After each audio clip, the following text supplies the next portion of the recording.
बैंकों का राष्ट्रीयकरण।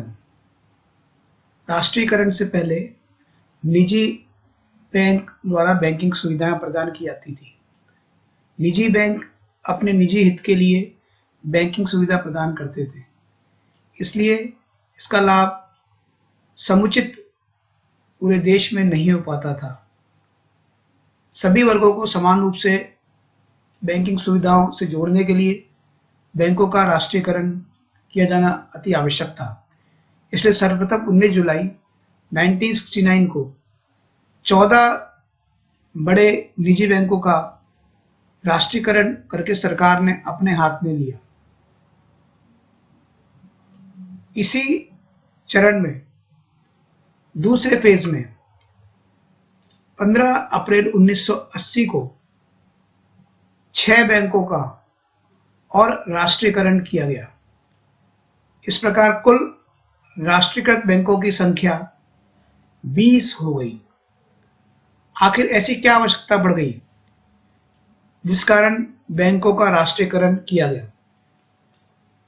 तो बैंकों का राष्ट्रीयकरण का मुख्य उद्देश्य था, पहला, बैंकिंग सुविधाओं और सेवाओं का विस्तार करना। राष्ट्रीयकरण से पहले बैंकिंग सुविधाओं का लाभ उद्योगपति, पूंजीपति, शेयर धारकों तक ही सीमित था। समाज का कमजोर वर्ग इससे वंचित था। समाज के कमजोर वर्ग को लाभ प्रदान करने के लिए बैंक का राष्ट्रीयकरण बैंकों का करना आवश्यक था। दूसरा, आर्थिक विकास करने के लिए समाज के कमजोर वर्ग क्योंकि बैंकिंग सुविधाओं से वंचित था, अतः आर्थिक संकट बहुत बड़ा बना हुआ था। तो आर्थिक विकास को बढ़ावा देने के लिए बैंकों का राष्ट्रीयकरण किया जाना अति आवश्यक था।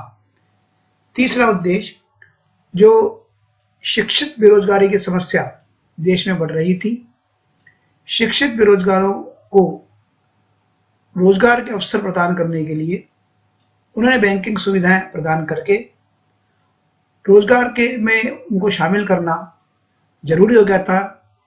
इसलिए बैंकों का राष्ट्रीयकरण किया गया।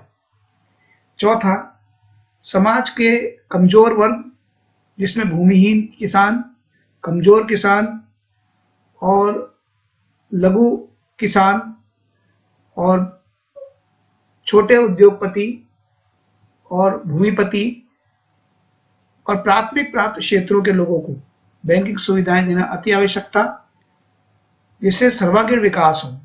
इसलिए बैंकों का राष्ट्रीयकरण किया गया। पांचवा जो उद्देश्य था, ग्रामीण क्षेत्रों के विकास के लिए, क्योंकि भारत किसानों का देश है, ज्यादातर लोग ग्रामीण क्षेत्रों में रहते हैं, वो कृषि पर निर्भर करते हैं, लघु उद्योगों पर निर्भर करते हैं, तो उन तक बैंकिंग सुविधाओं को पहुंचाने के लिए बैंकों का राष्ट्रीयकरण करना जरूरी हो गया था। और अंतिम, ऐसे उद्योग जो कि बीमार थे और उनको पुनर्जीवित करने के लिए ऐसे उद्योगों को ऋण सुविधा प्रदान करके उनकी नवीन स्थापना करने के लिए बैंकों का राष्ट्रीयकरण करना जरूरी हो गया। इसलिए इनके माध्यम से समुचित आर्थिक विकास किया गया और यही कारण थे जिन कारण से बैंकों का राष्ट्रीयकरण किया गया।